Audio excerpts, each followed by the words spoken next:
Good evening বন্ধুরা, আমি রাধা। তোমরা সবাই দেখছো Delhi Bengali kitchen one and blogs. নমস্কার বন্ধুরা, কেমন আছো তোমরা সবাই? আশা করছি সবাই ভালো আছো। আজ আমি বাড়ি ফিরছি দিল্লিতে। অনেক দিন হয়ে গেল কলকাতা কাটালাম, 2 মাসের বেশি হয়ে গেছে বন্ধুরা। আজ আমি বাড়ি যাচ্ছি, ভাবলাম আসারটা যখন শেয়ার করেছি যাওয়ারটাও একটু শেয়ার করে দিই। তাহলে বন্ধুরা চলো দেখি কোচ নাম্বারটা দেখে নিই। আমাদের ট্রেনের বগি পড়েছে পিছন দিকে, একদম পিছনে। আমাদের এখান থেকে তো হাঁটতে হবে না বেশি, শিয়ালদার থেকে, কিন্তু যখন নামবো দিল্লিতে তখন কিন্তু অনেকই হাঁটতে হবে। 16টা বগি ক্রস করে আমাদের যেতে হবে। এটা আমাদের 2টো বগি পরেই পড়েছে, A4। A4 সিট নাম্বারটাও তোমাদের আমি দেখিয়ে দেবো বন্ধুরা। তাহলে চলো, নতুন বন্ধুদের বলছি যারা এখনও অবধি আমার চ্যানেলটি সাবস্ক্রাইব করোনি, বন্ধুরা প্লিজ আমার চ্যানেলটি সাবস্ক্রাইব করে নাও, বেলটা প্রেস করে অলে করে রাখো, যাতে এরকম সব ভিডিও, মানে ব্লগ ভিডিও বা রেসিপি যাই কিছু দিই না কেন, সবার আগে যাতে তোমাদের কাছে পৌঁছে যায়। চলো।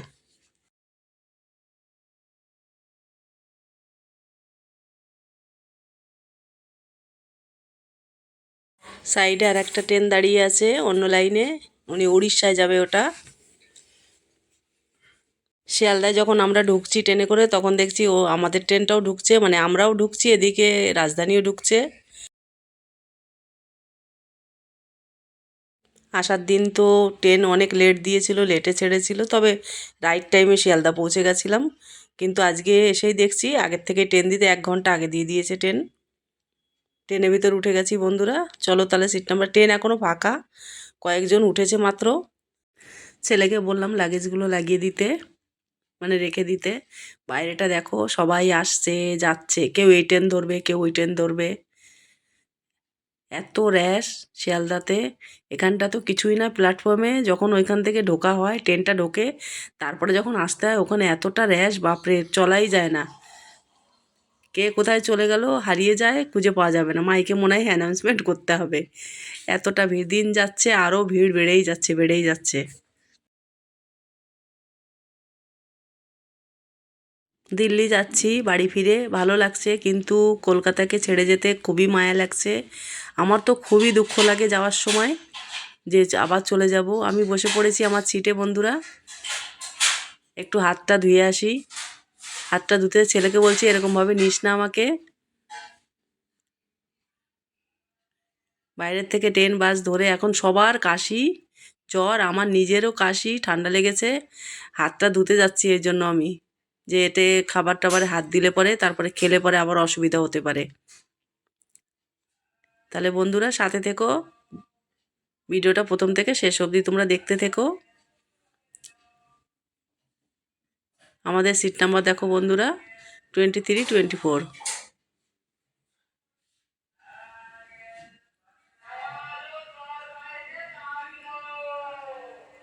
আমার ডান দিকের লোকগুলো এখনও আসেনি।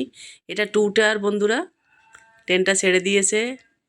কি খারাপ যে লাগছে তোমাদের, কি বলবো, মানে তোমাদের বলে বোঝানো যাবে না। এখন তো আমি ভয়েস দিচ্ছি, গলাটা আমার এমনি ঠান্ডা লেগে আছে, বাড়িতে এসছি, কিন্তু যখন ট্রেনটা ছাড়ে তখন এত কষ্ট লাগে, মনে হয় যেন যাব না আর দিল্লিতে, ভালো লাগে না। নিজের জায়গাটাই যেন বেশি ভালো লাগে, যেখানে জন্ম হয়েছে, মানুষ হয়েছি, সেই জায়গাটাই যেন বেশি ভালো লাগে। ট্রেনটা ছেড়ে দিয়েছে, 2 মিনিট লেটে ছেড়েছে, 50-এ টাইম ছিল, 52-য় ছেড়েছে। যাচ্ছি, খারাপ লাগছে, খারাপ লাগছে। এই প্ল্যাটফর্মটা চলে গেল, এই কলকাতাকে আলবিদা বলে দিলাম। আবার কবে আসবো জানি না, ঈশ্বর সেই জানে কবে আসতে পারবো। এবার তো আমি 3 বছর পরে এসছিলাম। যাওয়ার কথা ছিল 22 দিন পরে, রিটার্ন টিকিট ছিল 22 দিন পরে। আমার একটা এমার্জেন্সি কাজের জন্য আমি রুকে যাই, তারপর টিকিট পাই না, আরও 1 মাসের বেশি আমাকে থাকতে হয়। টোটাল আমি 2 মাস 1 সপ্তাহ মতন ছিলাম। এবার যাচ্ছি, ছেড়ে দিয়েছে দমদমের এদিক দিয়ে যাচ্ছি। ফ্ল্যাটগুলো তোমাদের দেখিয়ে দিচ্ছি বন্ধুরা, দেখো কত উঁচু উঁচু ফ্ল্যাট। দক্ষিণেশ্বরটা দেখাবো, এই জন্য বাইরের দিকে আমি ক্যামেরা করে আছি, যে দক্ষিণেশ্বরটা দেখি তোমাদের দেখাতে পারি কি না। তবে বাইরের ছবির থেকে বেশি ভিতরের ছবিগুলো কাছের মধ্যে দেখা যাচ্ছে।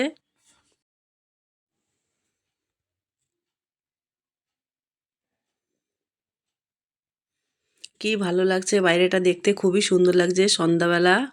মানে হালকা হালকা এখনো দিন আছে, কিন্তু ভিতরে লাইট জ্বলছে, এই জন্য মনে হচ্ছে সন্ধ্যা সন্ধ্যা। কিন্তু মনটাও তার থেকে অনেক অনেক বেশি খারাপ লাগছে। আবার কাছের মানুষগুলোকে কবে দেখতে পাবো।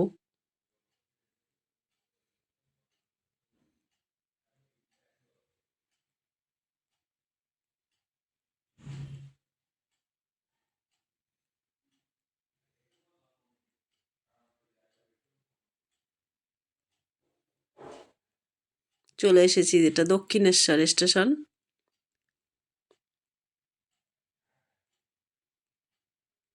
আমাদের ট্রেনটা তো বর্ধমানে দাঁড়াবে না, সোজা গিয়ে দুর্গাপুর দাঁড়াবে।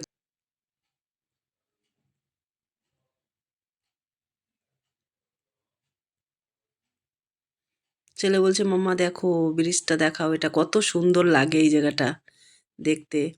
গাছের জন্য অত বেশি ভালো দেখা যাচ্ছে না বন্ধুরা, যদি একটু ঠিক করে দেখতে চাও তাহলে একটু ভালো করে তাকিয়ে থাকতে হবে, চোখটা ফেরালে আর দেখা যাবে না।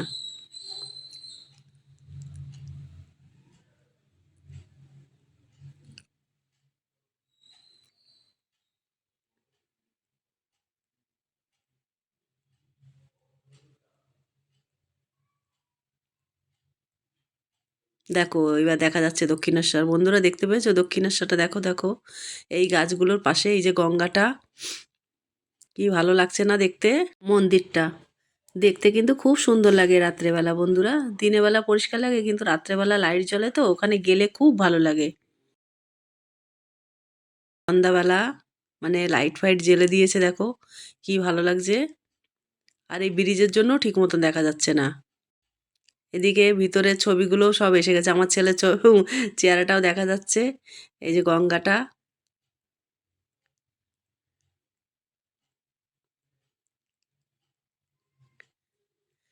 আহ, গঙ্গার চারিদিকে লাইট, কত সুন্দর লাগছে বন্ধুরা দেখতে।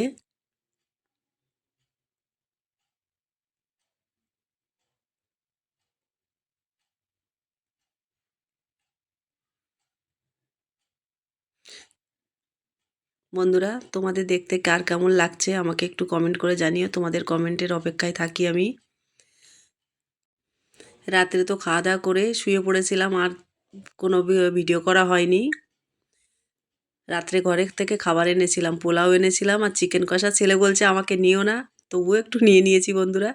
এটা সকালবেলা ব্রেকফাস্ট নামার আগে। ব্রেকফাস্টে আমি তো অমলেট আর ব্রেড নিয়ে নিয়েছি, ওটা আমার দেখানো ভুলে গেছিলাম আমি ক্যামেরা করতে। ছেলে বললো, মাম্মা ক্যামেরা করলেন না তো ব্রেকফাস্টের। তা ভাবলাম ঠিক আছে লাস্টে একটু দেখিয়ে দিই। এটা ডিমের অমলেট আর বাটার আছে, আর ব্রাউন ব্রেড আছে, টমেটো সস, ব্যাস এইটুকুই। ভিডিওটা ভালো লাগলে সাবস্ক্রাইব করে তোমরা সবাই ভালো থেকো।